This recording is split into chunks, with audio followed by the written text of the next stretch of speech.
So in part 1, we went over the crime, the murder of Jennifer Pan's mother, Big Ha, and the shooting of her father, Han Pan, who was seriously injured. And we learned about Jennifer's past and the lies that she had been telling for the past 10 years. In part 2, we will learn about Jennifer's devious plans and how the police were able to catch up with her and some, but not all, of the others that were involved. 2 days after her parents were shot and her mother was murdered, on Thursday, November the 11th at 9:30 a.m., a visibly shaken Jennifer went back to the police station for another statement. Officers hoped that she may remember more. Her father, Han, was still in a coma. In the interview room, she told Detective Slade that she was a little nervous. She was wringing her hands constantly. He replied, "Don't worry, the truth is always the best way to relieve anxiety." Slade starts the interview by saying, "We will start anew, like we never spoke the other day, so you don't think to yourself I already told him that." He told her that she may need to be a witness in court, and she got visibly upset. A nervous Jennifer described the day again. Her face was completely devoid of emotion. Slade says there are areas of her story that he needs to clarify. He takes her through some relaxation techniques first, though, because he can see how wound up that she is. It wasn't uncommon for witnesses to remember new details, especially in high-stress situations like what Jennifer faced. Other detectives watched the interview from an adjacent room through a video link, trying to keep their minds open. She starts to relay the day again, then mentions she had been on the phone with Andrew Montgomery, later that day, and he had asked if they could meet up soon, and she told him how she wasn't able to leave the house. That's a new bit of information. She had not mentioned Andrew in her first interview. This was the third time that she had told her story, but this was the first time that she had mentioned this call. She then described her call to Edward. Edward was the friend she hung up on when the home invasion started. Slade tells her they will talk about why she couldn't leave the house later. It hasn't gone unnoticed, but for now they are concentrating on that day. Police already knew pieces of why her parents had ordered her not to leave the house. Jennifer knows something is up. Her leg begins to quake uncontrollably, her jeans briskly rubbing together and audible on the recording. She says she was watching TV and talking to Edward. She then heard her mom call out to her dad in Vietnamese, "Han, come down here," in a loud tone. Normally that tone means Jennifer needs to go see what's happening. She then tells Edward that she has to go. As she is hanging up the phone, she hears steps on the stairs, louder than normal. She hears her parents' bed being tossed. Then she heard the steps go downstairs, so she peered out her door, and a person was in her brother's room. He looked at her, pulled out a gun, and sat her down on her bed. The intruder says, "Where's the money? Do you have any money? Give me your money." So Jennifer gave him the money that she had in her room from waitressing. It was $2,000. Then this intruder ties her hands behind her back and walks her out of her bedroom. Meanwhile, he has a gun pointed at her, and the whole time he's telling her to look down. Jennifer again tries to describe number one, but she's having a difficult time doing that, still wringing her hands, taking big sighs, and obviously nervous. She says the guy, number one, keeps saying, "Keep doing what I'm saying and no one will get hurt." He then takes her downstairs, pushes her on the shoulders, and tells her to sit on the floor. When downstairs, number one tells her to look down, but she can see out of her peripheral vision number three with a gun pointed at her father. Number three is asking Han if he had money in his wallet and if there was any money in the house. He asked Han how much was in his wallet, to which Han replies 60. Number three says, "You better not be lying. Is there more?" Jennifer sees number two, kind of behind the wall in the kitchen, and he is asking Big Ha where her purse is. Big Ha stands up and he pushes her back on the couch. Jennifer gets upset as she says Big Ha was saying, "Where's my purse? Where's my purse?" over and over. Jennifer says she didn't want her mom to get hurt, so she told her to sit down. Then Jennifer seems to mix things up and confuses who is talking to Big Ha. She tells Slade that number one is the one saying "Where's the purse?" and that number two doesn't speak. Picking up on this discrepancy, Slade says, "I thought number two was making the demands. You just said that." Jennifer quickly covers, saying that number one was just looking It's a bit confusing actually, she's obviously caught in a lie. But she clarifies, saying that number 1 is asking where's the purse and number 2 pushes Big Ha down. If you watch Jennifer's interviews, which are all available online, you will see several inconsistencies, and this makes the story somewhat confusing to tell, well, because it's not true.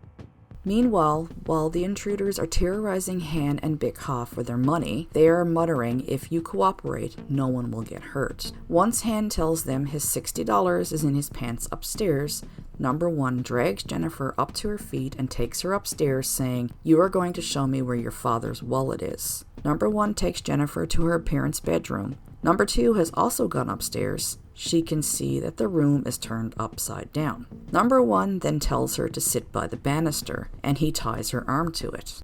Slade asks Jennifer if she had seen anything being taken from her parents' room, to which she replies no. Slade says, are you sure? Because the last time there was some mention of money. Then Jennifer, realizing she's caught in another lie, says yes, the US currency. Slade, so how did that get found? Jennifer is clearly struggling to keep her story straight, but she says they must have found it while looking for her father's wallet. Slade then asks Jennifer how much money was there. She says a couple of hundred. Another inconsistency. Slade questions this, saying that she was pretty sure the last time that they spoke that it was more, and she also knew who took it. Jennifer then says $1,100. Slade questions how she came up with that number, and she rambles on with some story about how when her mother was at the duty-free shop at the border. It's clear Jennifer is having a hard time keeping the story straight here and is hemming and hawing over her answers. She then says number 1 says, I need a string, go get cuz. Number 2 comes back shortly after with the string. Then she's tied to the banister. Are you having trouble following this story? Yeah, me too. But I can piece together the gist of what Jennifer is trying to spin here. As she's tied up, she hears Big Ha calling out to her and number 3 telling Big Ha to shut up. Slade continued to tell her what a great job she was doing and not to worry when she thought she had said something wrong. She was then asked to recall exactly how she made the 911 call. He got her to stand up and demonstrate it. Slade, it's very relevant you made the call, but questions are going to be obviously raised. If I am bound and I am against the railing, how do I talk to a 911 operator? Jennifer screwed up her eyes as she looked at Slade. And how do you manage to tuck your phone into your waistband without it slipping down or the intruders noticing it? Jennifer took a large sip of water, a deep breath, and removed her sweater, and very reluctantly stood to do the demonstration. She slipped the fake phone given to her by Slade into her waistband while keeping her wrists together like she was bound. She twisted herself to try and reenact the call. She pressed the buttons and then attempted to raise the phone to her ear while keeping her wrists together. Obviously, the phone didn't reach. She says to Slade, I'm yelling at the phone like this. The phone was about 1.5 feet from her ear. Slade asks her how she can hear. She appears to panic momentarily, pausing before saying, I turned the volume on max. Detective Cortes later says the details of this call are very important. He always questioned how she could use the phone if it was tucked into her yoga pants. How did it not fall out without the intruders noticing it? She's up there by herself, but yet she doesn't place the phone call until everyone else leaves and her parents are shot. When the questioning returns to the scene of the crime, Jennifer tries to beef up her story by saying why the intruders left her alive. First, she injects a new comment from number 1, stating that he said you obeyed by handing over your money. Conversely, she notes that number 3 shouts at her father about his disobedience. He says, where's the rest of the money? You lied. There's more. Where is it? You lied. Just as the distraught Jennifer appears that she can take no more, Slade keeps more pressure on her, asking her to recount the events once again, but this time backward. Jennifer's leg begins to quiver again, uncontrollably now, with long pauses between each step, once even whispering to herself, am I missing something? She recounts the invasion from end to beginning. Amazingly though, she pulls it off, and at the end, sheepishly asks Slade, is that okay? The detectives knew bits and pieces of Jennifer's past. Like I said, they had spoken to family and friends. They knew some of the answers to the questions that Slade was asking, but they needed to hear it from her. Jennifer is right. Her third recounting of this story will contain some glaring mistakes. She says she sat frozen as she heard her mother call out to her father in Vietnamese, not English, like she had previously said. She says after she opened her door to peer into the hallway, she was shocked to see number 1 coming toward her with his gun drawn. In her first interview, she said he was carrying a string. Then in her second telling of the story, he had a gun in a holster. Now he had a gun pointed at her. The intruders and her parents are moving towards the basement. From the basement she hears, "You lied, there's more, you lied, you're lying." Jennifer says she heard a pop. She's not sure now if it was 1 or 2. She then heard her mom squeal, and then she heard another pop or 2. She then hears number 1 say, "That is too long, let's go." Jennifer hears footsteps leaving the house. She believes they left through the front door, but she couldn't see. She heard the door close, and suddenly she heard her father run up the stairs moaning and yelling. Jennifer says once she heard Han moving, she pulled out her phone to call 911.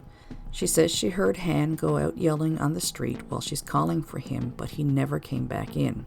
When Slade gets Jennifer to go over her story backwards, this time she says that number 3 was the one asking Big Ha where her purse was. So far she has said all 3 were the ones asking Big Ha where her purse was, so which is it? Now Jennifer goes on to tell Slade that the alarm is only activated when they leave the house, not when they go to bed. She says the last person going to bed is responsible for locking the doors. She's left more vulnerable, though, when Slade asks why the intruders did not ask for the combination to a plainly visible safe in her parents' closet. She has no answer. Investigators watching her later say that despite her behavior, they kept an open mind. Detective Cook explains the lead investigators watched her with a keen eye. She was holding her stomach like she might throw up. There were a lot of inconsistencies in her story from the first one. You always have a suspicion. You may say, okay, this person is exhibiting these factors, but you lead by the evidence. You can't have tunnel vision. He says what the investigators are particularly interested in is a person's reaction to being caught in a lie, seeking out what poker players call tells. We all do it in our everyday lives, Cook adds. You can tell when someone is lying. Finally, Jennifer is given a breather and she seems relieved, seeming calmer when Slade says now they will be moving on to talking about her past.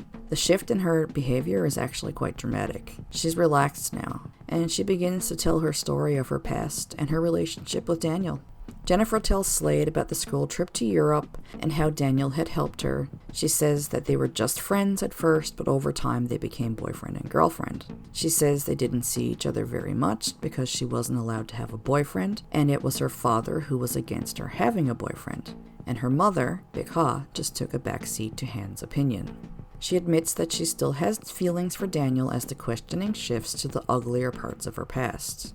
Jennifer did not graduate high school, and she admits to the fraudulent university career and all that went with it, saying, "My father was adamant that I do something in the medical field. He wanted me to become a pharmacist."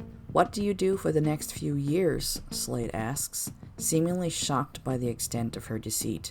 "I lied to him," she says. "I told him I was going to school for my Bachelor of Science," going on to explain to Slade that instead of going to 2 separate universities, Ryerson and the University of Toronto, she was actually going to the library to falsify notes. She was working as a server, studied piano, and lived 3 days a week with Daniel. "You would have had bills. How were these bills being paid?" Slade asks, still trying to wrap his mind around how someone could pull off this lie. Jennifer says, "I was working at Eastside Mario's and I took care of myself. My father never took a hand in paying bills." "Both your parents thought you went to university?" Slade asks. Jennifer nods. "Do they still think that you went to university for sciences?" She glances at her hands like she's ashamed and softly says, "Yes." Slade asks her how she feels about this. "How did you feel about having to lie to your parents?" She explains that although she felt guilty, there was so much expectation from her parents she felt she had no choice rather than disappoint them. Perhaps most shocking of all is when she pleads with Slade not to expose her lies to her father, insisting that although he caught her lying about some of her schooling and living with Daniel, Han still believes she had attended one of the 2 universities. She then tells Slade that she got a letter saying, "You're a dead person walking," and goes on to blame a friend of Daniel's new girlfriend. When asked when was the last time that she spoke to Daniel, Jennifer says a week ago, but meanwhile Daniel has already told them differently. Jennifer admits to Slade that she had the iPhone to communicate with Daniel. She tells Slade how she had 2 cell phones, one that she used regularly and one that she hid from her parents. She did not use the second phone that day. It was a few days ago when her grandfather was in the hospital, about 10 days earlier, since she had last used that iPhone. She says she doesn't remember where the SIM card is now. It was in her coat pocket, but now she doesn't know where it is, and she hides the SIM card in fear that her parents might find it. Jennifer tells Detective Slade how she was given the ultimatum by her parents approximately a year and a half earlier when she was about 23. She said the last time her father caught her seeing Daniel, her father told her she must either choose Daniel or choose them. She said she chose to stay home with her family. Han's words to her were to cease your relationship with Daniel Wong. If not, you have to wait until I'm dead. Seemingly somewhat oblivious to the fact that she might be on the way to becoming a suspect in the murder of her own mother, she's more worried about maintaining the rest of her lies. She says, "I don't want to disappoint my mother. They don't know about that university stuff, and I don't want people who saw my mother as a good person to think wrongly of her. She was such a good mom, and I don't want that to change because of my decision." Jennifer explains to Slade how her life living at home consisted of waking up, playing piano, helping with chores, going to music lessons, and returning home again. She tells him the only time that she left the house alone over the last few months was on her birthday, when she went skating with her friend Topaz. And that night, Jennifer says her parents confirmed directly with Topaz before she was allowed to leave the house, and they got Topaz's cell number so they could check in on them throughout the night. Even with those restrictions, she still had to be home by 9 p.m. This, she says, was a strict curfew in place since high school and was only relaxed once for a close friend's wedding reception. Jennifer skirts Slade's next question. "Did you have any resentment towards your parents for this?" "I chose what I chose," shaking her head, "but in the end, I chose my family." She admitted that she had lied to Daniel to get his attention. Early in 2010, she had made up a story where she answered her door to her home to find a man posing as a police officer. She said he and other men then forced their way in and sexually assaulted her. She told Daniel she knew it was his new girlfriend who had arranged the attack as a warning to stay away from him. She also admitted to lying about a string of threatening texts and a bullet through the mail and a death threat.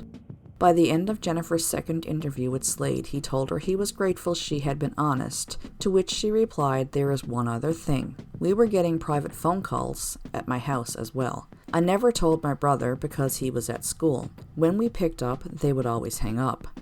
Like I said, Mondays my mother would go dancing. One time while she was gone, the phone rang. I picked it up, my father was already on the phone, and there was a woman on the other line. I don't know who it was, and they were speaking Chinese. My father didn't know I was on the other line. This woman was saying, 'You have to come over right away. Right away. You have to come now,' and my father kept saying, 'I can't come now.' The woman said, 'I don't care. You have to come now.'" Jennifer says that her father left the house in a hurry, saying he had to go fix a leaking pipe at her aunt's place, but she didn't believe that that woman was her aunt.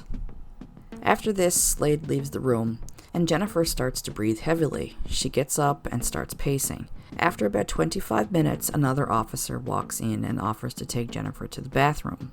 After they both return to the room, this officer stayed with her. Barely audible, Jennifer spits out words with no consistency while pacing back and forth. "I'm beating myself up. He's asking me these questions like I should have been more attentive. But it just happened so fast, and it's like I can't give him the answers I don't know. I wish I was able to answer it. I want to be able to answer it, so it would help."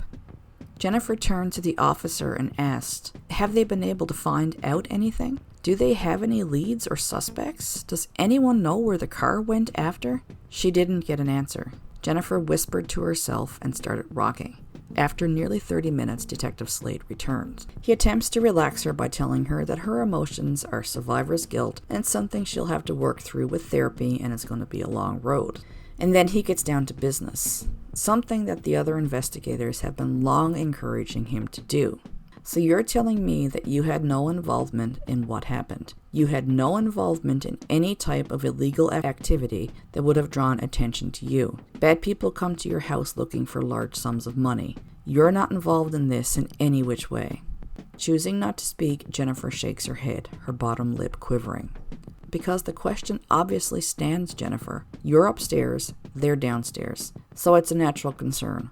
Why would they leave you alone? Why would they not do the same to you? Jennifer continues to shake her head before going back to her old faithful lie. The only thing I can say is that he said I cooperated, as she weeps. I asked him to take me with my mom. Slade, you've admittedly lied. Not to me. You've lied to your parents. Who's to say this whole thing isn't a lie? That's what you're telling me. That what you're telling me is a lie, because if you are lying, it's the most cold-blooded thing I have ever faced in my life. Jennifer stares at him, eventually glancing down and away, and resumes shaking her head. Slade then asks her if Han and Big Ha had life insurance policies. She says, I don't know. Slade, back to a very difficult question. But if I don't ask it, it's an obvious one. The resentment you may have had towards your parents for their interference in your relationship and your life, and essentially locking you down in your house. She says, at the end of the day, I love my parents. Again skirting the question. And I chose to be with them. If I wanted to, I could have just left, but I didn't. I wanted to stay with them and take care of them. Slade, so this wasn't some evil plot you thought of. Jennifer, with one hand on her chest and a shocked expression on her face, says, oh my God, no. Her eyes remain fixed on his, not blinking. Slade, you didn't have anything to do with this whatsoever.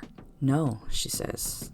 Slade, because, it will be a very easy thing to discredit you on, right? It will be very easy to find flaws in what you've said, which then again turns the focus back to you. It's a natural thing that investigators do. We eliminate people or draw our attention to them. It's a natural thing. It's not brain surgery. A knock on the door draws Slade into the hallway. Her leg begins to shake again, moving so forcefully that it seems like it's moving her whole body. She says, can anyone come in? Asking in a childlike, scared voice. The officer that had previously taken her to the washroom responds, I'm here, but without entering the room. Jennifer returns to the fetal position and rocks back and forth. You really scared me, she scolds Slade when he returns. It's hard to take, I'm just afraid, because I know everything is pointing negatively right now, and I don't understand why. I feel the way you are speaking to me is kind of like, I know you said you had to say those things. There's like ideas in my head, and I'm afraid to say it out loud.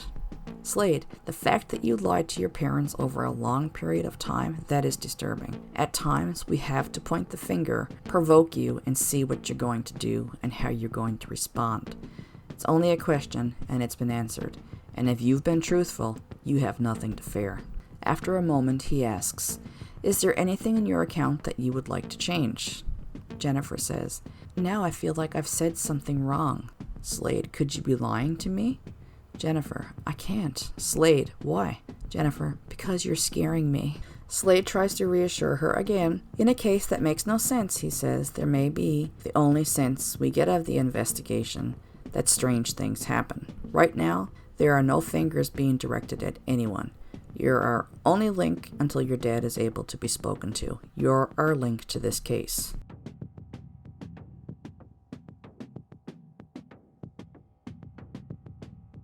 Besides being unharmed, Jennifer wasn't injured or sexually assaulted. Detective Cook's mind swirls around another question he's contemplated from the start. Just how inept can the thieves in this robbery be? Is it possible to be so unprepared? After all, Cook is being asked to believe that a group of 3 grown men would break into a house looking for money without any tools to jimmy open the door and no bags to carry the loot. Furthermore, by this point, investigators have figured out that the string used to bind Jennifer came from her mother's sewing kit.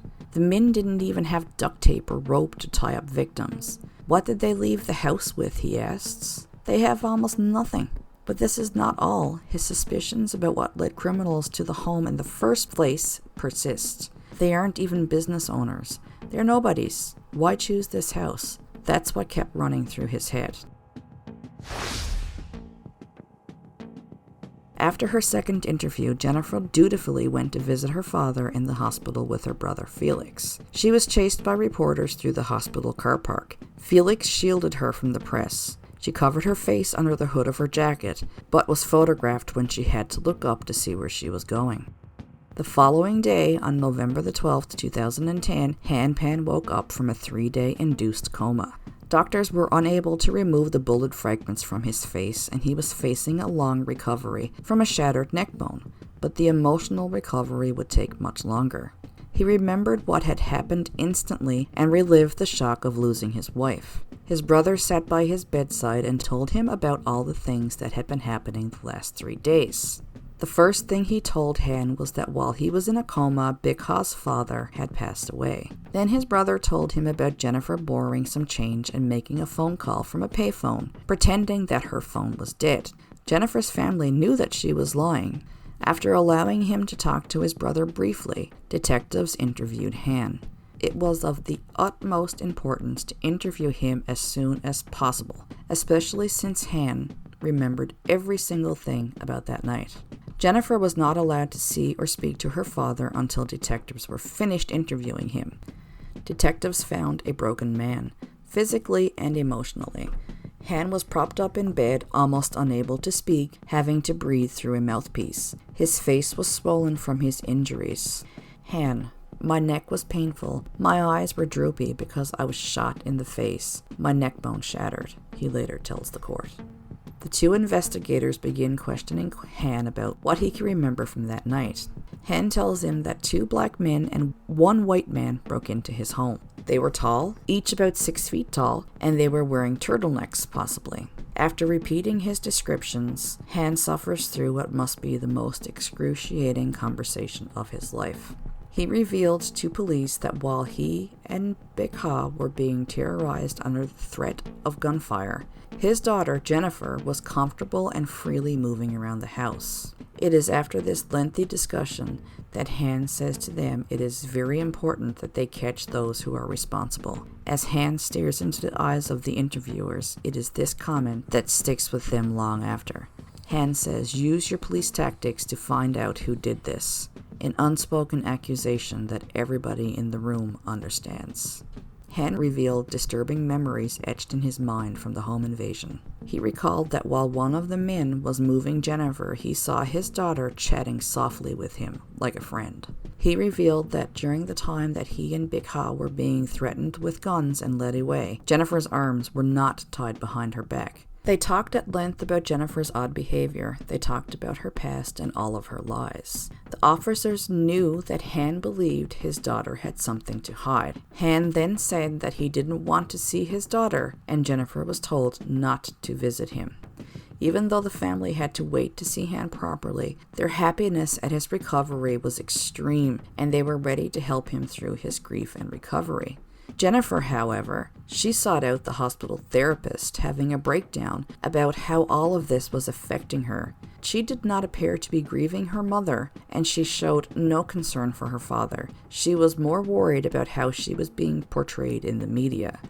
2 days later, after Han had been interviewed for the second time, Jennifer snuck into his room, a rare moment when she wasn't being monitored by somebody. Han asked her if she thought Daniel was behind the murder. She replied, "I don't know 100%, but I don't think he was." Han also asked her if it was Daniel she had called from the payphone right after she found out he was going to survive. Jennifer admitted to the call, but said it was only to share the good news. Then Jennifer boldly asks her father for $1,200 for college tuition. She later tells police why her father would be suspicious of Daniel. She said that her father thought that they were still talking and that Daniel would go to any length to be with her. But she knew that Daniel had moved on, and she didn't think that he would go to any lengths to be with her. And she didn't think he knew anyone who could do this. Later in court, it would be suggested that this call to Daniel was actually a warning to him that their plan was falling apart. Lawyers in court were able to show that despite claiming that her phone was dead, Jennifer had used her phone not long before and soon after her phone call to Daniel from the payphone. That day, Detective Cortis officially made Jennifer a suspect in the investigation. He said investigators began to suspect her after noticing discrepancies in her accounts of what happened. Their suspicions were cemented after it became clear her father would survive. Quote, Mr. Pan was interviewed almost a week after the murder, and this version of what transpired inside the Pan residence varied dramatically from the versions told by his daughter. It was after his breakup with Jennifer that Daniel, with more free time, started getting back into the drug trade, and he became closer friends with another drug dealer associate of his named Lenford Crawford. Jennifer, meanwhile, by 2010, had at least had her phone privileges restored. She was busying herself with talking with multiple people, including other men. Though she remained faithful to Daniel, she was doing a lot of flirting. By the spring of that year, she had reconnected with an old high school friend, Andrew Montemayor. Andrew had a crush on Jennifer. She remembered that back in high school, Andrew boasted about robbing people at knife point. She shared her troubles with Andrew, and he understood because he too came from a strict household and had had trouble with his father in the past. Once, he almost killed his father. With that information, an evil seed was planted in Jennifer's head. She thought more and more about a life without Han in the picture. She told Andrew eventually that she wanted to kill her father, and he introduced her to Ricardo, or Rick Duncan. Jennifer claims that she gave Ricardo $1,500 to kill her father in the parking lot of his work. But before long, she realized he had ripped her off and the plan wasn't going ahead. Around this same time, her and Daniel's relationship progressed past just phone calls and messages. She started sneaking out of the house to see him at work. She would bring him and his co-workers breakfast and McDonald's, and she was sexually gratifying him. And if he didn't have access to her, he asked her to sext him pictures of herself in half-naked poses. The anonymous messages to Daniel became more bizarre and were now even on a phone that Jennifer had bought for him. The so-called friends found new ways to be together. His friend would quietly pick her up as she snuck out, and they would have dinner at their favorite sushi bar. Daniel started to notice, though, that he only got messages when they were not together, and they included details about where they were that nobody else would know. When they were together, he didn't get any calls or messages, but as soon as he dropped her off and she was home, about 10 to 15 minutes later, the calls and messages would start. Daniel started to wonder if Jennifer was behind it. The messages would say things that they had just talked about, and there was nobody else around, so it had to be her. Meanwhile, Jennifer was laying the blame on Katrina. Of course, Katrina denied this accusation.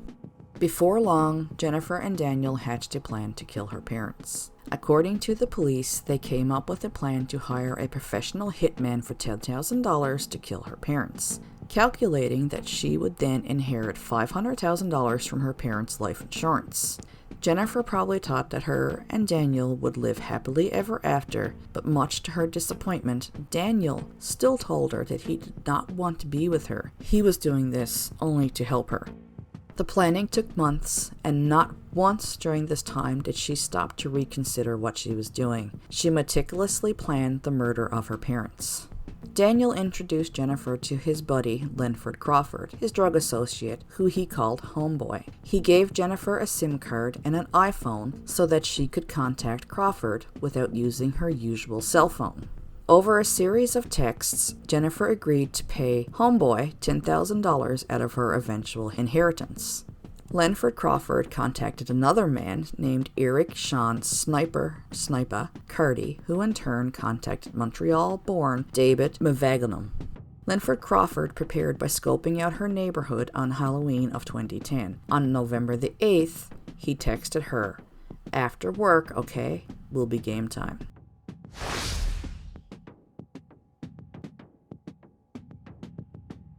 Jennifer started making arrangements for both her mother's and her grandfather's funerals. She complained to friends that her father had left her to arrange the funerals all by herself. Han chose to pay his respects to his wife in private and chose not to attend the funeral. He was still awaiting surgery to remove bullet fragments from his face. At the chapel, Jennifer and Felix held each other. Police were also in attendance. They wanted to be there to see how their new suspect behaved. Here's what one officer said, Quote, "She's up there rubbing her eyes, then looking at us, then rubbing her eyes again, but never crying. That funeral really got to me. Don't be looking at us when you're paying your respects to your mom when she was just killed. She wasn't crying. Her head was down. It was like she was crying, but with no tears." Police were not the only ones to report this behavior. Jennifer's longtime piano teacher stated that while many in the chapel were awash with tears, Jennifer's eyes remained dry. She wasn't crying. Her head was down, like she was crying, but there were no tears.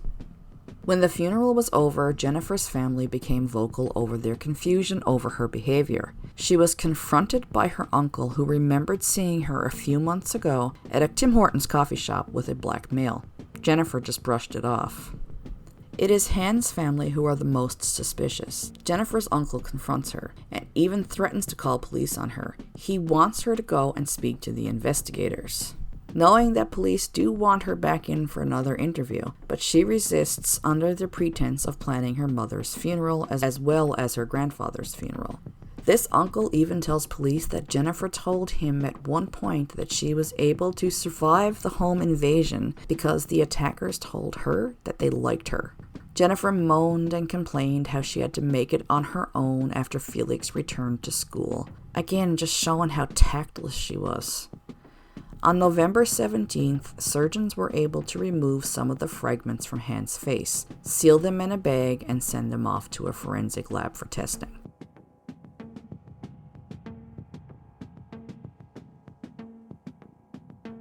On Monday, November 22nd, 3 days after burying her mother, Jennifer receives a call that she has to come in again and speak to the police. She tries to resist, but she is told that she has little option. This time, she was being questioned by Detective William Gates. He went through the formalities and told Jennifer she had the right to a lawyer, but as she was not under arrest. His tone was very different than her last two interviews. He used the Reed technique on Jennifer. As defined by Wikipedia, the Reed technique is a method of interrogation that was developed in the United States by John E. Reed in the 1950s. Reed was a psychologist and polygraph expert and former Chicago police officer. The technique is known for creating a high-pressure environment for the interviewee, followed by sympathy and offers of understanding and help, but only if a confession is forthcoming. In the Reed technique, the interrogation is an accusatory process, in which the investigator tells the suspect that the results of the investigation clearly indicate that they did commit the crime, even if this is a lie. The demeanor of the investigator during the interrogation is to be understanding, patient, and non-demeaning, and the goal is to make the suspect gradually more comfortable with telling the truth. The investigator implies guilt by telling the suspect that they have proof, which is, like I said, usually a lie, and then the investigator will seemingly try to help the suspect justify the crime, and this is supposed to make the person comfortable and open up. When Jennifer walks into the interrogation room and takes her seat, she still portrays the damsel in distress. Her manic behavior and constant fidgeting are still there to some degree, but this time she seems more solemn. As the interview continues, she appears to shut down, often buckling over and resting her head in her hands. It appears that she now finally has grasped the severity of the situation. This is 2 weeks after the murder. Jennifer Pan is no longer a victim in police's eyes. She is now their leading suspect. Detective Gates is not a homicide detective. He is a seasoned interrogator and polygraph expert. The truth verification expert, as he calls himself, and there will be little comfort for Jennifer this time around.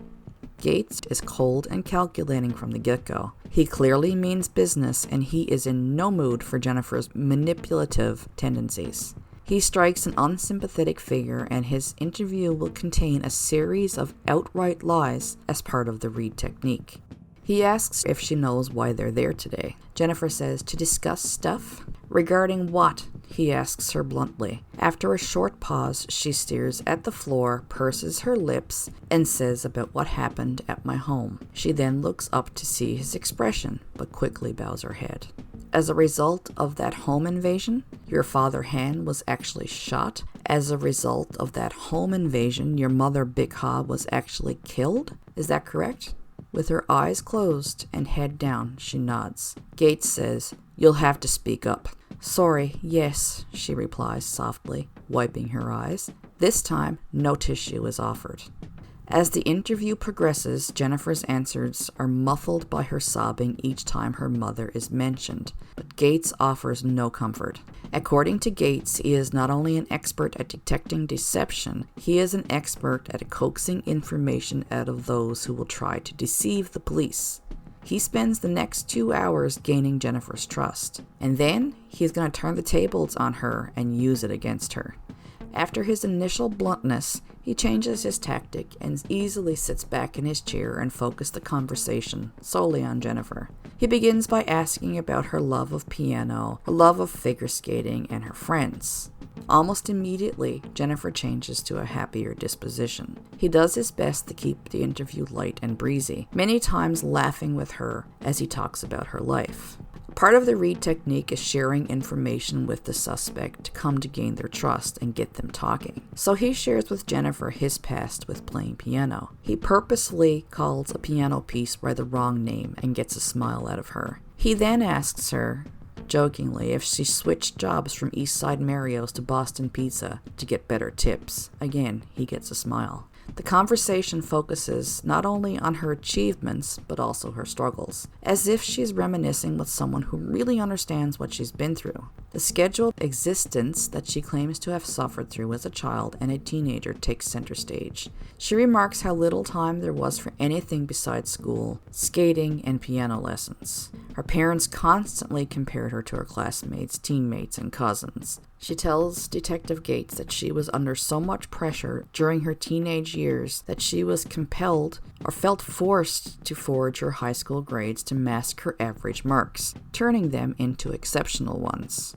And her lies continued to snowball after that, morphing into a bogus university career. She then tells Gates that she had dated Daniel for 7 years without her parents knowing or their consent. "I hid it from my parents in the beginning because they didn't agree with me having a boyfriend. Once they found out, they did not like the fact that he was from mixed race, and they told me to stop seeing him." Jennifer claims that she would try to keep her separation from Daniel permanent, but somehow she would always end up back with him. She said, "He was the person who would fill an empty void, so when we broke up, I felt that a part of me was missing." Eventually, though, the opportunities to run back to Daniel were completely taken from her with her parents' ultimatum. And then Daniel had gotten fed up with the way things were going and ended things with her and moved on with another woman, his new girlfriend, Katrina. She tells Gates, "It made me feel I wasn't good enough to wait for." The breakup with Daniel, coupled with a life under almost constant supervision, resulted in a dark period in her life. She then explains how depression led to cutting and finally a failed suicide attempt. Her home life was compounded by the fact that even though they put up a good front, the reality was that there was not much of a relationship between her parents. She says they were fighting every day and she was forced to become the mediator. She said it became worse after Felix left for school, leaving her without an ally at home. She says, "They haven't been getting along lately. They fight about my dad being loud and noisy and inconsiderate, my mom nagging, and my dad not doing enough housework and not caring enough." She believed he had all of these ideas about other people's houses, but he doesn't do anything for our house. Decorating, upgrading. She feels he doesn't care about the house, the family. As for how she felt for some 18 months in practical house arrest after being given the ultimatum, Jennifer says it was very difficult, but that it was her choice. Gates labels her parents' treatment of her as abuse, suggesting that their expectations were just too high. Then Gates slowly shifts the lead up to and the night of the murder. Jennifer was asked if she thought at the age of 24 that it was fair that she had to stay at home with a curfew of 9 p.m. Jennifer said, "Considering my past, I understood." They then talked about the call Jennifer made to Andrew Montemare the day of the home invasion. They also discussed the time that she met Andrew's roommate, Ricardo, a person she hadn't mentioned yet. They got onto the topic of the attackers, and Gates says, "Obviously we have spoken to a lot of people, and we spoke to your relatives, and they said that you said these guys liked you. Why did you say that?" Jennifer: "I didn't say that." She said she asked them why, when they separated her from her parents, that she couldn't be with them, and the intruders had said, "You've cooperated, just keep on cooperating." Gates: okay, so you made that comment to a relative, though, that they liked you. Do you feel they liked you? Jennifer: no, they had a gun to my head. Gates then asked Jennifer to list the African American men that she knows, explaining that police have a photo of her speaking with a black man in a Tim Hortons shop. She identifies only 2 men, the man that she met months before at the cafe, Rick, or Ricardo, saying he's not really a friend, he's more of a friend's roommate. She then admits to lending Rick $1,100 because he and Andrew Montemayor were having rent problems. Gates asks her if this was the same Andrew that she spoke to the night of the murder, and she says it was. Gates now starts to put further pressure on Jennifer. Suddenly changing his friendly demeanor, he directly confronts her. Would it make sense for someone who is going to kill someone to leave a witness behind that could describe them? Does that make sense for killers? Do you think that was a mistake they made? You must think about this. Jennifer: I still do, and I've spoken to a therapist about it, repeating her well-worn line that the men said she was cooperating, and the men kept saying it was taking too long, implying they had not enough time to shoot her because they were forced to flee. To Jennifer's dismay, Gates then recounts the sequence of events once more. Jennifer: I don't want to go through this again, she says as she's weeping.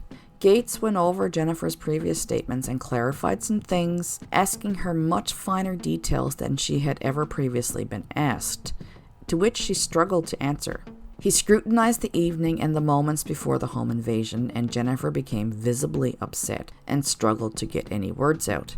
Her voice was timid, and the questions were very detailed. Gates drilled her about the time frame from when her mom came home and when the intruders came in. Jennifer said she went down to say hello and get a glass of water. The water was a new detail.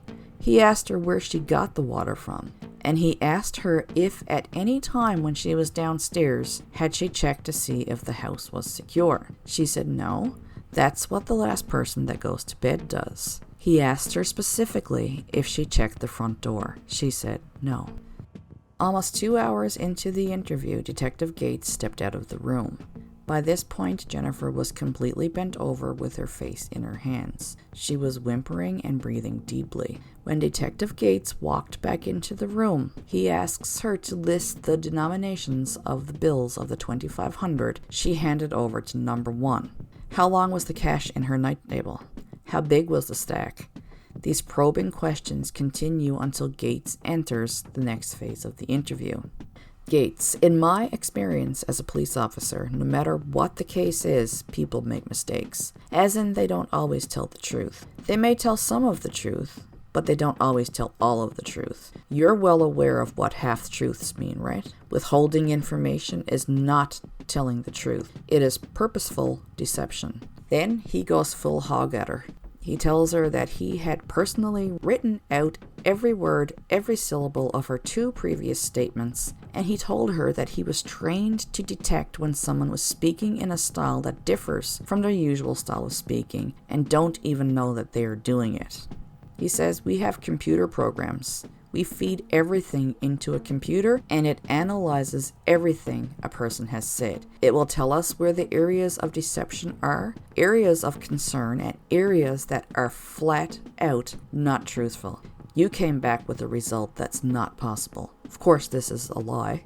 He continues, do you watch CSI at all? Jennifer: a little, she replies quietly. Gates: police are going over that house with a fine-tooth comb. They're going over every hair, fiber, every skin cell, every bit of blood. You know what DNA is, right? A person cannot go in or out of anywhere without leaving a part of themselves behind. He tells Jennifer how they know exactly where and when people were in the house during different times of the night of the home invasion. They knew which rooms people were not in. Then he tells her, your doorknob is very important. We're looking for who was the last one that touched that door lock. He told her they could tell with layers of fingerprints who touched the door lock last, possibly to unlock it after someone else had already locked it. Again, this is another lie. Over and over, Gates drops hints at Jennifer and she's taking them. She's now realizing she's in big trouble. And as he continues, Jennifer just continues to hang her head lower and lower. He then tells her about how high-tech murder investigations have become, telling her how police use the modern technology of satellites. 24-hour videos, they record information, and police are able to go back and get this information, review it, and that can tell them if witnesses were where they said they were. He also tells her police talk to a lot of people, not leaving any rock unturned. Gates, you've heard of Crime Stoppers, right? When you get a case like this, people want to help. It's in the papers, it's everywhere. Some people end up coming to us to help with the case. 3 people are inside the house, somebody always tells somebody else. Suddenly, we get people calling in and they want to help. As part of the read technique, Gates refuses to let Jennifer get a word in, and he goes at her this way for about an hour before offering her a way out. Gates says nothing surprises me in this job. I'm well aware of anybody on this earth is quite capable of making a mistake. Jennifer bows her head. He continues, I don't care if they are priests or a school teacher. One thing that you have to remember is that your dad was there. Your dad had a front row seat to all of this. Your dad's a very smart man, and he has a very clear perception of what's going on. A lot of things you told police didn't happen. It doesn't match at all. Now Gates starts shifting to the next phase, which is shifting the blame away from the suspect and justifying her behavior. Gates, you spent a considerable amount of time over the past 7 years telling half-truths, and I can understand why. You've had a tough life. What's happened to you, to me, equates to abuse. Now you're under a tremendous amount of stress. You're involved in this, I know that. You've lived your whole life trying to live up to expectations that you can't make. You're a 24-year-old woman being treated like a 15-year-old. You're not the first person to lie about dating a guy because your culture, they don't accept it. Gates then offers Jennifer a chance to confess. Who else is involved in this? Jennifer manages to say, I don't know, still stroking her hair but listening intently. Gates, we know that you're involved, but we also know that you are a good person who has made a mistake here. You got involved with the wrong people. You don't want to keep living this lie. Everyone knows, and you're getting that feeling. Nobody's surprised here. You were a prisoner in your own house. You're living someone else's expectations. No matter how much they love you, they're taking away Jen. The Jen that always wanted to be a piano teacher. Why is that not good enough? Why not just be a lab technician? Why a doctor? Why does it always have to be something bigger? Sitting with her hands in her lap and staring at Gates, Jennifer bows her head and weeps. Gates continues, 18 months ago you chose your family over Daniel, but you gave up Jen. Jen was in a state of depression, backed into a corner. Why you froze there on your bed was because the plan was in motion. There was no turning back, and I know right now that you wish you could turn it back, right? It was a form of abuse, he continues. You can't do that to a person. Gates moves his chair closer to Jennifer. You're involved in this. I know that. There's no question about it. The only question right now is, are you going to keep making mistakes? Jennifer finally starts to crack. After barely a peep for so long, she utters a barely audible, muffled sentence. She repeats it loud enough for Gates to hear and the audio system to pick it up. What happens to me? Meanwhile, Gates is prohibited from telling Jennifer what fate awaits her. Only the court system can do that. Gates, I don't know the details, so I can't even say. You have to be honest with me, and then we will work through this together, but I need to hear it.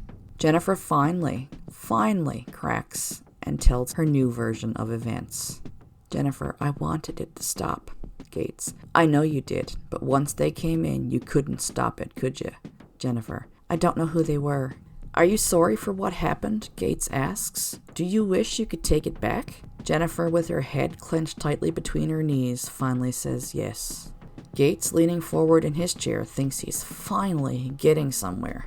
Gates, that's good. That's positive. He moves closer, puts a hand on her back, and rubs her shoulder. Feeling a full confession is coming, saying to Jennifer, I know this has been hard for you. All you're looking for is a break. A chance to be on your own, to make your own decisions.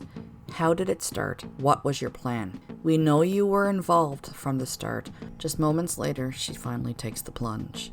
Her face in her hands, and although her words are inaudible on tape, she's thrown Gates a curveball. He repeats what she appears to have whispered to him. Gates, they were supposed to take you? Why?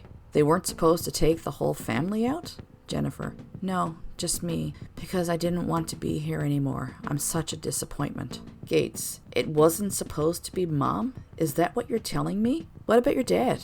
Jennifer says it was supposed to be me so that they could be free from me. And she insists, I was a disappointment in everything. Even when I tried suicide, I failed. Gates, who did you get to do this then? Jennifer, I don't know who he is. I just got his number. Advising Gates that she's doubtful police will ever find her cell phone to corroborate that. And she doesn't even know where her SIM card is. Anyways. The order was, Jennifer says, to come in and take me out. She goes on to explain that she set the plot up with a guy named Homeboy, after Rick, Andrew Montemayor's roommate, gave her his number. Notably here, she's leaving Daniel out of the equation. According to her, the job was supposed to cost $2,000, a price that her and Homeboy agreed on about 2 months before the shooting. Gates is now getting frustrated, and he questions Jennifer as to why she would try to plan such a crazy scheme. Jennifer goes on and says she made this decision after her father accused her of seeing Daniel when she hadn't. She says prior to entering the house the night of, the men text her the message "Game on." What you just told me is half the truth, Gates tells Jennifer, asking her to sit up and look him in the eyes. What I do believe is that you went to somebody, and I do believe that night you paid them the $2,000. That's the true part. But what's not the true part, that the plan was never for you. The job was for your parents. Jennifer insists that the plan was for her. She tells Gates that she was using 2 phones that night, a Rogers Samsung phone to call her friends and her Bell iPhone to speak to the murderers. After receiving a text message asking for VIP entrance from Homeboy that she later deleted, she says she then made sure the door was unlocked. Gates is really getting annoyed now. Your dad wasn't supposed to live, but when he did live, he was able to tell us what happened that night, which is in conflict with what you told us. Gates continues to push Jennifer for the next 45 minutes, but she maintains her story that the plan was for her to be taken out, not her parents, saying that this is not going to go anywhere because I wanted them to kill me. Gates leaves the room to get advice from his colleagues, and upon entering the room again, he says calmly to Jennifer, I need you to listen to me, Jen. At this point in the investigation, I will be arresting you for murder, also attempted murder and conspiracy to commit murder. Do you understand? Jennifer bows her head and begins to cry and covers her ears. Gates says you have to listen, so can you take your hands off of your ears? 4 hours and 25 minutes into the interview, Jennifer makes her final pitch for freedom. When she's asked if she has anything to say in relation to the charges, she presents her sense of betrayal, saying, I thought you were on my side. Hunched over in her chair, she sobs as her leg shakes.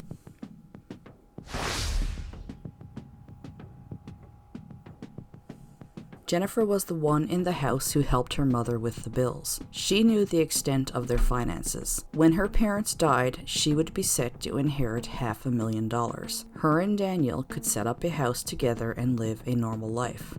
Daniel knew someone. Being in the drug trade, it was easy to find someone to do anything for money. This is when Daniel introduced Jennifer to Linford Crawford, who they called Homeboy. Daniel gave Jennifer a spare iPhone so they could contact each other without anyone knowing. She used this phone to call Daniel and Linford Crawford, or Homeboy. So with Crawford in charge and Daniel as an accomplice, Crawford recruited 2 other friends, David McVaganum and Eric Carty, who would be in charge of arranging the car and driving the 2 men to and from the scene. The fee was $5,000 per parent, so a total of $10,000. A small down payment was given by Jennifer, another $2,000 was to be given during the home invasion, and the remainder when the life insurance payments came through. The date was originally set for November the 2nd, but in the morning Jennifer received a text from Daniel. Daniel was honest with Jennifer. He had moved on with someone else. He told her that he'd felt for his new girlfriend the way Jennifer felt for him. Jennifer said, "So you feel for her what I feel for you. Then call it off with homeboy." Daniel says, "I thought you wanted this for you." Jennifer, "I do, but I have nowhere to go." Daniel, "Call it off with homeboy? ? You said you wanted this, with or without me." Jennifer, "I want it for me." Jennifer then received a text from Crawford saying, "I need the time of completion. Think about it." Jennifer replied, "Today is a no-go. Dinner plans, out, so won't be home in time." Eric Carty was pleased the killing had been postponed because he was having trouble getting enough money together for gas. The next day, Daniel texts Jennifer again, "I did everything and lined it all up for you." Even though he had pushed Jennifer away, he continued still to flirt with her and encouraged her to flirt back. On the morning of November the 8th, Jennifer received another text from Linford Crawford. "Okay, after work, okay, will be game time." Between 4:30 p.m. and 10:25 p.m., Jennifer and her friend Andrew exchanged nearly 100 texts. They also spoke on the phone. Andrew wasn't involved in the plan, but she did tell him it was about to happen. He brushed it off, even though only months prior he had introduced her to Ricardo, the one he thought could help her kill her father. He would go on to testify in court that he really didn't believe that she had gone ahead with it. Andrew had a crush on Jennifer, and he said he had blinkers on. The extent of their texts is unknown, as Jennifer deleted them before the home invasion. At 6:12 p.m., Linford Crawford called Jennifer. It was on. After Jennifer watched TV with Adrian and he left, her and Daniel had a long text message conversation. At 9 p.m., Eric Carty and David McVaganum met. At 9:30 p.m., David McVaganum's phone was used to call Jennifer. He let her know they were close. After Jennifer hung up, she opened the door to her bedroom and walked down the stairs, said goodnight to her mother, walked to the front door, and unlocked it. It was 9:45 p.m. At 2 minutes past 10 o'clock, Jennifer walked to the dark study next to her bedroom where her father was asleep. She flicked the study light on for a second, then switched it off, something that was caught on the video footage from the house across the street. 2 minutes later, David McVaganum called again. This time they spoke for 3.5 minutes. Within seconds of hanging up, the rental car pulled up outside the house. David McVaganum, Eric Carty, and a third person walked through the front door, all three carrying guns.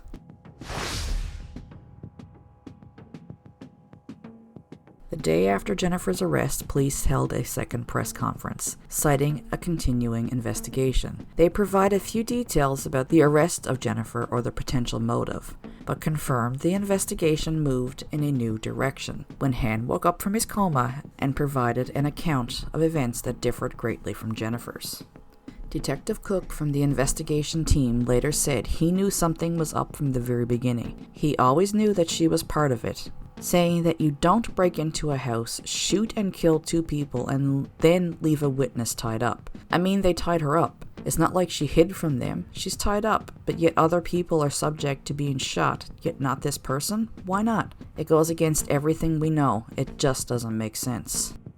Jennifer was remanded into custody, and by now, police were tracking their other suspects. It took York Regional Police 5 months to make all the arrests. They relied on cell phone location analysis, cell phone calls, and texts to piece together the elaborate murder plan. Mere miles from the Pan residence lived 3 men in the Rexdale area of Toronto. Even though they lived in close proximity to Jennifer, their lives couldn't have been more different. She lived in a nice neighborhood in a nice home with 2 high-end vehicles. She had 2 income-earning parents who focused most of their time on ensuring her future successes. Meanwhile, most of the children in the nearby Rexdale area of Toronto were happy to get just a semblance of this lifestyle. Even though both Jennifer and Daniel spent their younger years in Scarborough, which is a little bit of a rougher part of Toronto, they both benefited from living and growing up in very close-knit families, with a wealth of resources at their disposal. Rexdale was a rougher neighborhood, and many of the residents were on the poorer side, and many of the homes were single-parent households.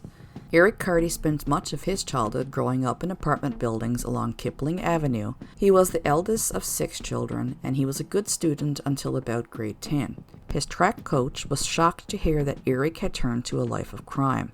At the tender age of 15, he lost his dad in a tragic car crash. This event would alter his life forever. Soon after, he fell into a criminal lifestyle. In 1999, he made his first lengthy visit to the penitentiary.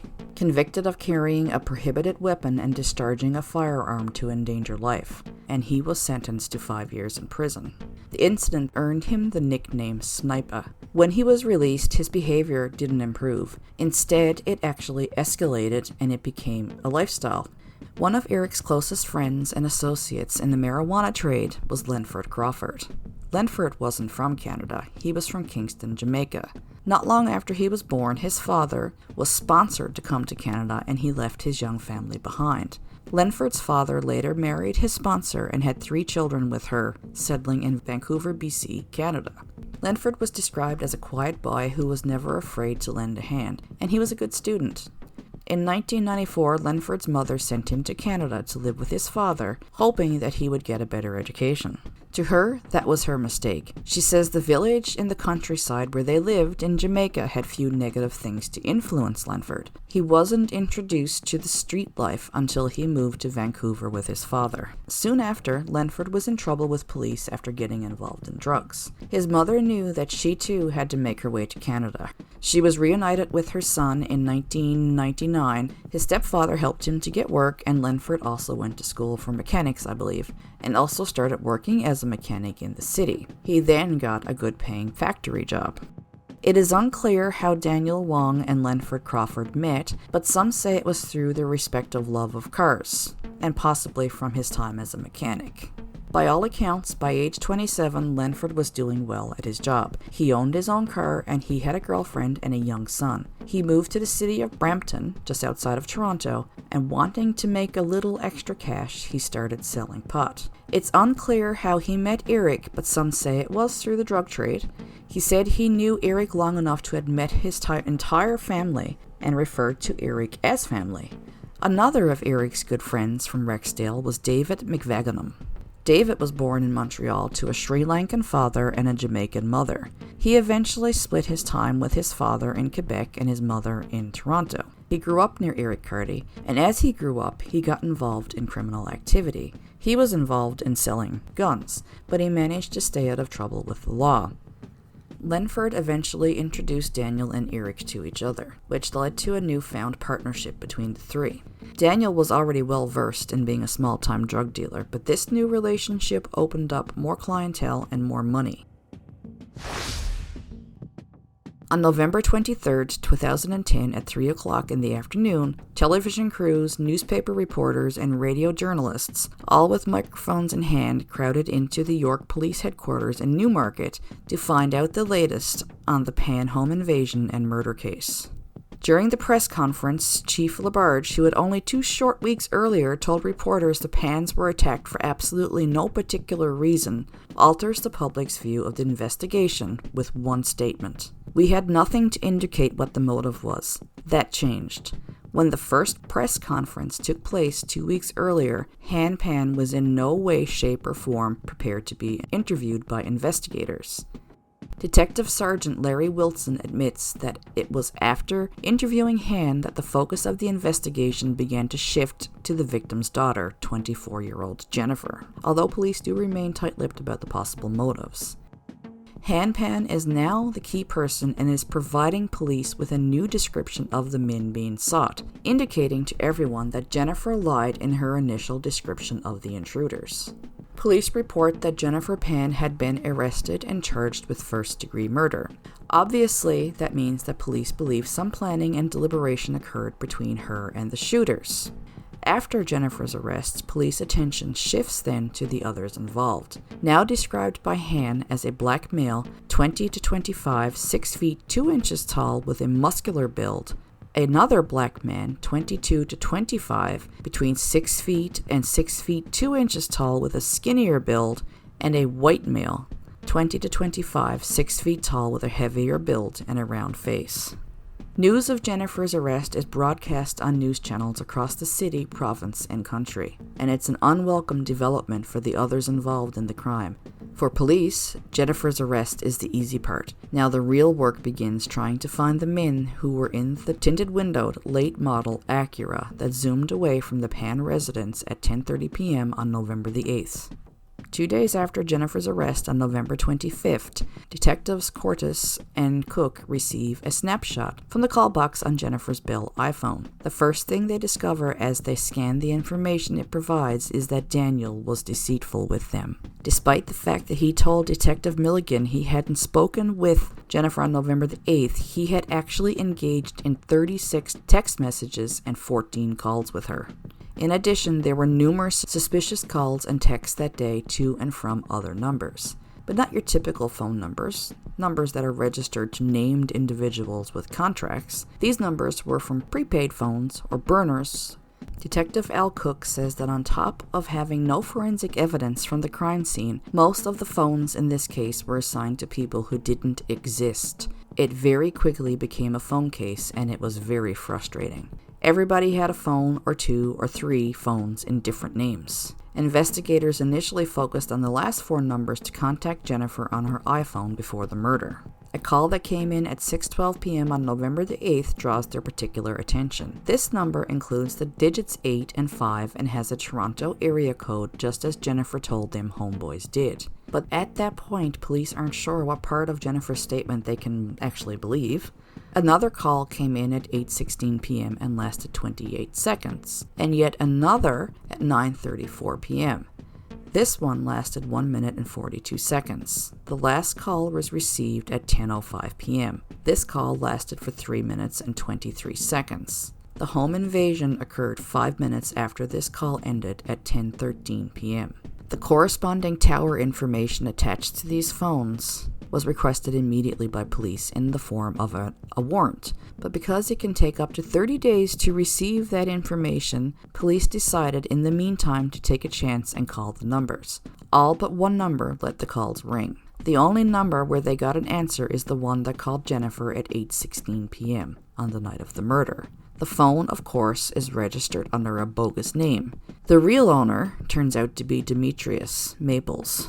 He would later say this phone conversation with police on November 26th was a complete mystery to him. He denies any involvement with the murder. He met with police and claimed he cooperated because he was innocent.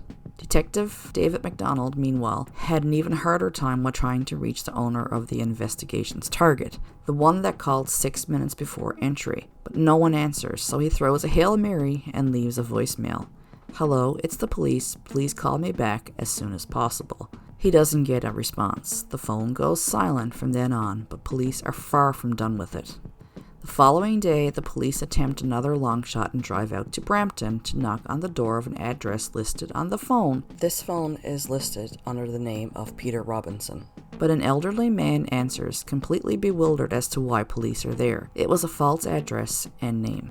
Later that day, though, Detective MacDonald catches a break. He raps on the door of Lenford Crawford's family home in Rexdale, the only legitimate address listed on any of the phones that called Jennifer's iPhone that day at 10 a.m. and 6:12 p.m. A seemingly relaxed Lenford agrees to be interviewed at the police station as long as officers promise to get him to work on time for his shift. But despite granting them an interview and showing police plenty of respect, he doesn't give them much in terms of information. When asked about Daniel Long, Lenford said he knew him and that Daniel used to hang out with his friends, but I don't really have time to talk to them anymore. Detective MacDonald drops his unassuming, pleasant demeanor and gets to business. "How do you know Jennifer Pan?" Seemingly unfazed, Lenford continues to plead ignorance. But once pressed, he admits he might have spoken to Jennifer while trying to get a hold of Daniel, but he denies having a conversation with her. "What did you guys talk about at 10 a.m. on November the 8th? MacDonald asks. Lenford says it would have been about Daniel or me trying to get a hold of him. MacDonald goes at Lenford again, this time directly asking him if he was involved in Big Ha's murder. But the young man insists it wasn't him. "I wasn't involved. Absolutely not." Under further pressure, he admits to contacting Daniel about drugs. There is now some direction in this case. The tangled web of deceit has no longer just starred Jennifer and Daniel, but now his friend Linford. Police leave the meeting wondering, did we just speak to Homeboy? After the interview, McDonald discovers on November the 8th, Linford signed into work using a thumb scanner and remained there until midnight when his shift ended. Daniel also has an alibi. He was at work until late as well. On the other side of town, Detective Cortis is getting nowhere with his interview. Demetrius Mabels has told him he had nothing to do with any murder, has no idea about a phone call from his phone, and besides, that night, November the 8th, he was working at a construction site.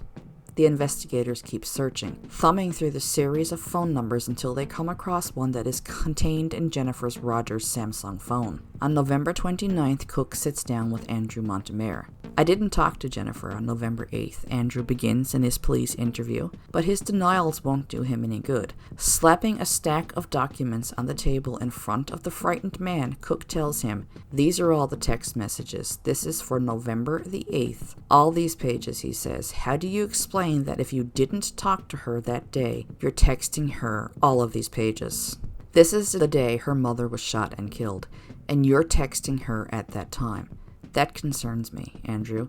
The records show on the day of the murder, between 4:30 p.m. and 10:26 p.m., Andrew and Jennifer texted each other a lot. Andrew tells the police that Jennifer called him that day, advising him how fed up she was with their parents and what she called their brutal rules, which felt like house arrest to her. He says Jennifer said she was really pissed at them and wanted to get away from them. She told him she planned a home invasion at her home that night, but was going to make it look like a robbery. She told him the men would demand money and shoot her parents. Jennifer was to be tied up, but not hurt. Andrew also tells the police that Jennifer approached him in the spring of 2010 about having her parents killed. He says Jennifer was angry about her issues with her parents, how she felt house arrested. She said she wanted them killed, offed, taken care of, and asked him to help her find a way to do it. Detective Cortis discovered that of all the 3 major telecom companies in Canada, only one, TELUS Mobility, stores all the incoming and outgoing text messages for 30 days. It turns out the Peter Robertson phone is a TELUS phone. So the police are able to request the records in time. The data is a treasure trove of information. Within days, police contact 2 women whose numbers appear on that phone. One of these women admits that the number belongs to a man she knows by the name of David McVaganum. After running his name through the system, police discovered that he has no criminal record, but that at one point he was arrested on fraud charges in Montreal. A picture of David is immediately sought from Quebec police. On January the 6th, Hanpan walks into the York Regional Police and Markham's detachment to take part in a photo lineup. Taking his seat, he quickly dismisses 4 of the 12 pictures, and it is on the 5th picture that Han hesitates for the first and only time during the lineup. "I think maybe this guy," he says in broken English. "I can see him only 10 minutes without glasses. I'm not 100%. I did not confirm 100%, but it very much like the man who hurt him." It is the picture of David McVaganum. The owner of the Peter Robertson phone had texted social services. He gave his name, age, address, and social insurance number. The burner phone definitely belonged to David McVaganum, who was applying for social assistance. Now that's luck, says David Cook. 2 days before that, Ricardo Duncan, aka Rick, the man Jennifer had implicated as being one of the intruders, is interviewed by police. After a lengthy interview, police realized they weren't dealing with the man Jennifer painted as a possible suspect. He said he had met Jennifer in the spring of 2010, 6 months before the murder. He met her through his roommate at the time, Andrew. He met up with Jennifer at a coffee shop in Scarborough, and she was highly emotional. She told him that she resented her parents, adding that she was angry about her situation and was feeling trapped. During one of their 2 meetings, Rick said Jennifer asked him to kill her parents, but he said once he realized she was serious, he refused to speak with her again. The police soon discovered that Rick was the black male Jennifer's uncle had seen her with at the coffee shop. On January 6, 2011, police received the forensic report from the bullets recovered from Han, Big Ha, and the couch in the Pan's basement. Experts had found that bullet fibers recovered from the couch matched fibers on Han's t-shirt, and that the bullet fired through Han's shoulder is from the same gun that fired the 2 bullets found in Big Ha's body. This meant that it was highly likely that there was only one triggerman. However, due to the fact that no foreign DNA was found at the house, this means the case was reliant on the cell phone information being uncovered. The Peter Robertson phone is still the catalyst of the investigation. The police are focused on one thing: arresting the 3 men who were in the house that night. They essentially eliminate Daniel and Lenford from the possible list of assailants since they both have alibis. Police discover a clue that blows the case wide open. In the hour leading up to Big Ha's murder, the Peter Robertson phone can be seen traveling across Highway 401, which cuts across the northern part of Toronto at 9:30 p.m. before heading northbound on Highway 404 towards Richmond Hill and Markham. The person contacted Linford Crawford, 9:45 p.m. just after calling Jennifer Pan. While reviewing surveillance footage taken from the camera, located across the street from the Pan home, a sharp-eyed detective notices that just prior to the Acura passing by, a light in Han's study was turned on. That time was 10:02. The light remained on for exactly 1 minute and 21 seconds and then was switched off. The grainy footage that shows the Acura driving up the house, turning at the street that runs kitty corner to the Pan home, and presumably parking out of view. In the moments prior to the gunmen bursting into the Pan home at 10:13 p.m., another call came into Jennifer's iPhone from the Peter Robertson phone. During this call, both phones were pinging off the tower closest to the Pan house. After 3 minutes and 23 seconds, the Peter Robertson phone was turned off. 3 male figures are seen running up to the house at 10:13 p.m. The upstairs light comes on at 10:15. The men were in the house for exactly 14 minutes before one man runs out at 10:30, and then the 2 others exit at 10:32 p.m., returning to the car and speeding off at 10:33. Video then shows police arriving with sirens blaring at 10:38. Other than the 15 minutes following the murder, the Peter Robinson phone is in almost constant use inside the car as it makes its way out of Markham. The phone calls and texts numbers in Rexdale and one number in Montreal. 30 minutes earlier, at 9:42 p.m., during one set of texts to Montreal, someone, likely David, makes a colossal mistake while in conversation with an unknown female, saying he was in a meeting with Kimball. Police now have the name of at least one other person that was in the car that night, Kimball. In the coming weeks, police exhaust every avenue and investigate every shred of information they come across to try to identify who Kimball is. Police have no name or picture to go on. Detective Cook spends weeks and countless hours cross-referencing phones, interviewing people, and gaining bits of information, but it is never quite enough. However, this technique does provide some clues. Cellular data indicates to Cook which phones logically belong to Kimball, constantly changing numbers. He texted the same contacts the following message multiple times: "Yo bro, this is my new number." However, the contacts responded, "Who is this?" He always replied with one of his nicknames, usually Sniper. When Cook runs the name Kimball through the National Police Database, nothing comes up. But when he runs the name Sniper, he discovers the name is linked to a number of people across the country. Listed in the details about one of these men is a request to call Toronto Police Sergeant Sheila Logg, who has been searching for a suspect for more than a year. Can this be Kimball? After speaking to the sergeant, Cook has a much better understanding of what may have happened on November the 8th. Just 2 weeks before Cook's inquiries, a man by the name of Eric Carty was identified by a traffic cop after the car he was a passenger in was pulled over. Besides Carty was his good friend, Lenford Crawford, who was issued a traffic ticket. The 2 men were then sent on their way. This was the first link they had between the 2. Not long after, Eric's name makes the RCMP's most wanted list. When his picture is released in a Canada-wide warrant in connection with another murder case, police received information almost immediately about Eric's whereabouts. He apparently was hiding out in Brampton, but when the police showed up, he made a mad dash for it and escaped. Police were closing in on him though, and in his hasty departure, Eric left his asthma inhaler behind, complete with his full name and prescription information. So 3 days later, on January 28th, police received a call from an informant who tells them that Eric was in the food court at a local mall. Members of the Peel Police Crime and Gang Unit make the arrest without incident that same day. After discovering Eric's whereabouts, police set up wiretaps on Linford's and Daniel's phones and assigned surveillance teams to Linford Crawford, David McVaganum, and Daniel Wong.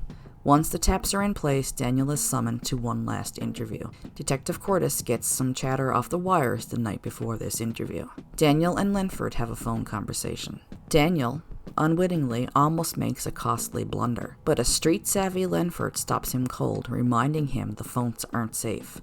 Daniel walks into the Markham police station at 9:30 a.m. for what will be a grueling 6.5-hour interview. It becomes a wide-ranging talk in which he ends up contradicting himself a number of times and does plenty of backpedaling. During his sit-down with Detective Cook, he initially says he doesn't know Eric or David.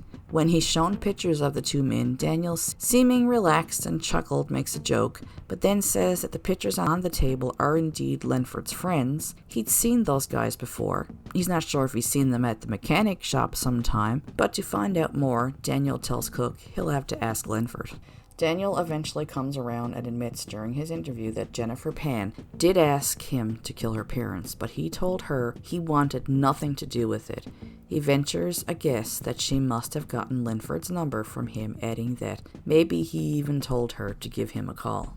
After the interview was finished at 4 p.m., Daniel and Linford linked back up by cell 2 hours later, with Daniel sharing just how dire the situation had become for them, especially, he says, for Linford. The chat reveals many insights into Daniel and Linford's conversations from the night before. Daniel repeatedly reminds Linford to stay on script, speaking to police only about their dealings and marijuana or car parts. At one point, Daniel mentions the police might even suggest the kid said something. Daniel is the kid. He appears to be telling Linford that the police might try to catch him out by alleging Daniel himself, the kid, rolled over and dragged him out. When he describes police having pictures of everyone, he might have been referring to the pictures of at least 7 suspects that were strewn across the table, including those of Eric Carty, David McVaganum, and another man, Tim Conte, who comes into the picture later on. Linford's interview doesn't go much better than Daniel's when he sits down with Detective Gates 3 days later. Police point out some significant inconsistencies in his statements. Although he's always admitted to knowing Eric, Linford says he does not know David McVaganum. However, police later locate 2 of David McVaganum's phone numbers stored in Linford's cell phone. Police tried to suggest to Linford that Daniel threw him under the bus by suggesting Jennifer might have gotten Linford's number from him. Linford once again refuses to take the bait. "All this is ridiculous to me," he replies. "I'm not involved in this. I've never pulled a trigger in my life. Would never do something like that." Police also discovered that Linford has Eric Carty's phone numbers in his contact lists. Although Linford isn't sure about many details during this interview, he is adamant about one thing. He doesn't know anybody by the name of Rick. 2 days before Linford's interview on March 24th, police called Demetrius Maples. Well, in his words, they threatened him with arrest if he didn't come in for an interview. By this point, police had disproved his alibi. When Maples came in for the interview, he told them, "I know, I'm still trying to do my homework on that." Which is now more concerning than ever, Gates says. "Yeah, I know. I understand that. I must have made a walk somewhere. I didn't go in a vehicle. Still, that day, I didn't see nobody. You know what I think that day there? I think me and my wife had an argument and I left. I was on the road walking up Western Road, just trying to vent. And I think I lent somebody my phone. I wouldn't be able to tell you who I'd lent it to." Maples couldn't hear what the man had said as he had earphones in, but being a good Samaritan, not knowing that being a good Samaritan was going to get me in this crap, he added, "The murder I could never do. There's things I could do, and there's things I could not do. Everybody has mothers, fathers. Hell no. That's no. That's evil. That's crazy." On March 28th, Detective Cordes and Cook get another bright idea.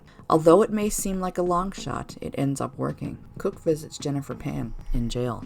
He brings with him a photo lineup including a picture of Eric Carty. A belligerent Jennifer doesn't want to be interviewed, but Cook coaxes her into a room, advising her she can leave any time. She is shown several pictures before Eric's is displayed. When she sees it, Jennifer responds by turning away and requesting that Cook take the photo from her sight. She says he resembles number 1, but that she can't be 100% sure. It takes police a while, but they eventually manage to get a hold of a person by the name of Tim Conte, the first person the Peter Robinson mobile contacted after it was switched back on at 10:46 p.m. while speeding away from the Pan home on November the 8th. Cell tower records show that when it was contacted, Tim's phone was close to Linford's work. Police believe this is the second bridge call after Demetrius Mabel's phone called Jennifer's earlier that day. The idea being that the conspirators wouldn't want to be seen while calling one another's phones. Therefore, a third party was used to pick up a call from the hitman and relay the message that the job was done to Linford face to face. When Conte speaks to police on March 31st, he denies this theory. Instead, he tells police that at the time he was in the back of his truck watching a movie on a television he had just purchased. He says he was with his then mistress after going to his gym, which is near Linford's workplace. Conte claims that that's why his phone was near that particular tower. He later produces a receipt from Best Buy explaining that he bought the television at 8:02 p.m. One of the investigators' most significant interviews occurs 2 weeks later, on April 12th, when police finally get in touch with Denise Brown, the woman who was texting David McVaganum on the night of the murder. She also, it seems, knows Kimball and identifies both his and David's pictures for police. Soon after this interview, Denise recounts how she received a call from David. During that conversation, she got the feeling he was trying to discourage her from saying anything to the courts, adding that he kept denying he was the one who committed the crime. For Eric Carty, who has been ever so careful in the lead up to and following the murder to avoid detection, it is this tiny detail, the Kimball text from David McVaganum to Denise Brown, that sinks him. 2 days after speaking with Denise Brown, Detective Cordes decides to take David down as he is already under surveillance. David is arrested without incident and charged with first-degree murder, conspiracy to commit murder, and attempted murder. The following day, police descend on Maplehurst Correctional Complex just west of Toronto, where Eric Carty is being held and charged with the same. It is the belief of the investigation that 2 of these individuals did enter the residence and commit these horrendous crimes. Detective Larry Wilson is quoted as saying, "The investigation is continuing and we're looking for some more individuals involved in this, so I'm not going to get into too much detail, but we do have a connection between all of the individuals that we are investigating."